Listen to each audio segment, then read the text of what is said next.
അധ്യായം 35. അനന്തരം ദൈവം യാക്കോബിനോട്, നീ പുറപ്പെട്ട് ബേതേൽ ചെന്ന് പാർക്ക. നിന്റെ സഹോദരനായ ഏശാവിൻ്റെ മുമ്പിൽ നിന്ന് നീ ഓടിപ്പോകുമ്പോൾ നിനക്ക് പ്രത്യക്ഷനായ ദൈവത്തിന് അവിടെ ഒരു യാഗപീഠം ഉണ്ടാക്കുക എന്ന് കൽപ്പിച്ചു. അപ്പോൾ യാക്കോബ് തൻ്റെ കുടുംബത്തോടും കൂടെയുള്ള എല്ലാവരോടും, നിങ്ങളുടെ ഇടയിലുള്ള അന്യദേവന്മാരെ നീക്കിക്കളഞ്ഞ് നിങ്ങളെ ശുദ്ധീകരിച്ച് വസ്ത്രം മാറുവേൻ. നാം പുറപ്പെട്ട് ബേതേലിലേക്ക് പോകാം. എൻ്റെ കഷ്ടകാലത്തിൻ്റെ പ്രാർത്ഥന കേൾക്കുകയും ഞാൻ പോയ വഴിയിൽ എന്നോടുകൂടി ഇരിക്കുകയും ചെയ്ത ദൈവത്തിന് ഞാൻ അവിടെ ഒരു യാഗപീഠം ഉണ്ടാക്കുമെന്ന് പറഞ്ഞു. അങ്ങനെ അവർ തങ്ങളുടെ പക്കലുള്ള അന്യദേവന്മാരെയൊക്കെയും കാതുകളുടെ കുണുക്കുകളെയും യാക്കോബിൻ്റെ പക്കൽ കൊടുത്തു. യാക്കോബ് അവയെ ശേഖമിനരികെയുള്ള കരുവേലകത്തിൻ കീഴിൽ കുഴിച്ചിട്ടു. പിന്നെ അവർ യാത്ര പുറപ്പെട്ടു. അവരുടെ ചുറ്റും വരുന്ന പട്ടണങ്ങളുടെ മേൽ ദൈവത്തിൻ്റെ ഭീതി വീണതുകൊണ്ട് യാക്കോബിൻ്റെ പുത്രന്മാരെ ആരും പിന്തുടർന്നില്ല.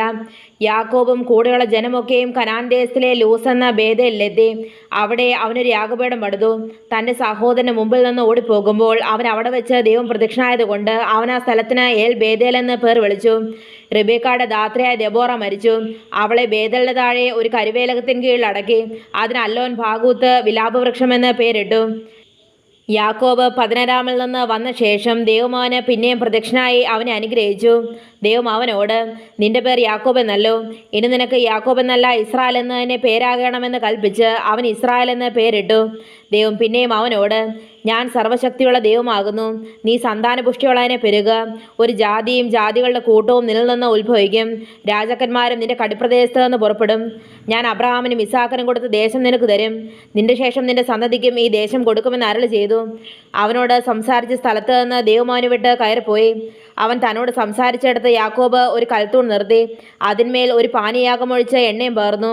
ദൈവം തന്നോട് സംസാരിച്ച സ്ഥലത്തിന് യാക്കോബ് ബേതേൽ എന്ന് പേരിട്ടു. അവർ ബേതേലിൽ നിന്ന് യാത്ര പുറപ്പെട്ടു. എഫ്രാത്തിലെത്തുവാൻ അല്പദൂരം മാത്രമുള്ളപ്പോൾ റാഹേൽ പ്രസവിച്ചു. പ്രസവിക്കുമ്പോൾ അവൾക്ക് കഠിനവേദന ഉണ്ടായി. അങ്ങനെ പ്രസവത്തിൽ അവൾക്ക് കഠിനവേദന ആയിരിക്കുമ്പോൾ സൂതികർമ്മിണി അവളോട്, ഭയപ്പെടേണ്ട, ഇതും ഒരു മകനായിരിക്കുമെന്ന് പറഞ്ഞു. എന്നാൽ അവൾ മരിച്ചുപോയി.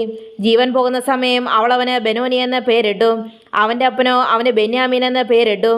റാഹേൽ മരിച്ചിട്ട് അവളെ ബെത്ലഹേം എന്ന എഫ്രാത്തിന് പോകുന്ന വഴിയിൽ അടക്കം ചെയ്തു. അവളുടെ കല്ലറയിന്മേൽ യാക്കോബ് ഒരു തൂൺ നിർത്തി. അത് റാഹേലിൻ്റെ കല്ലറ തൂണെന്ന പേരോടെ ഇന്നുവരെയും നിൽക്കുന്നു. പിന്നെ ഇസ്രായേൽ യാത്ര പുറപ്പെട്ടു. ഏദേർ ഗോപുരത്തിനപ്പുറം കൂടാരമടിച്ചു. ഇസ്രായേൽ ആ ദേശത്ത് പാർത്തിരിക്കുമ്പോൾ രൂബേൻ ചെന്ന് തൻ്റെ അപ്പൻ്റെ വെപ്പാട്ടയായ ബിൽഹായോട് കൂടെ ശയിച്ചു. ഇസ്രായേൽ അത് കേട്ടു. യാക്കോബിൻ്റെ പുത്രന്മാർ 12 പേരായിരുന്നു. ലേയായുടെ പുത്രന്മാർ യാക്കോബിൻ്റെ ആദ്യജാതൻ രൂബേൻ, ശിമയോൻ, ലേവി, യഹൂദ, ഇസാക്കർ, സെബൂലൂൻ.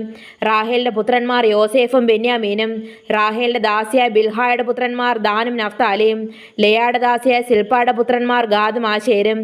ഇവർ യാക്കോബിന് പദ്രരാമിൽ വെച്ച് ജനിച്ച പുത്രന്മാർ. പിന്നെ യാക്കോബ് കിര്യത്തർബ എന്ന മമ്രയിൽ തൻ്റെ അപ്പനായ ഇസാക്കിനടുക്കൽ വന്നു. അബ്രാമും ഇസാഖും പാർത്തിരുന്ന ഹെബ്രോൻ ഇത് തന്നെ. ഇസാഖിൻ്റെ ആയുസ് 180 സംവത്സരമായിരുന്നു. ഇസാഖ് വയോധികനും കാലസമ്പൂർണനുമായി പ്രാണനെ വിട്ട് മരിച്ചു. തൻ്റെ ജനത്തോട് ചേർന്നു. അവൻ്റെ പുത്രന്മാരായ ഏശാവും യാക്കോബും കൂടി അവനെ അടക്കം ചെയ്തു.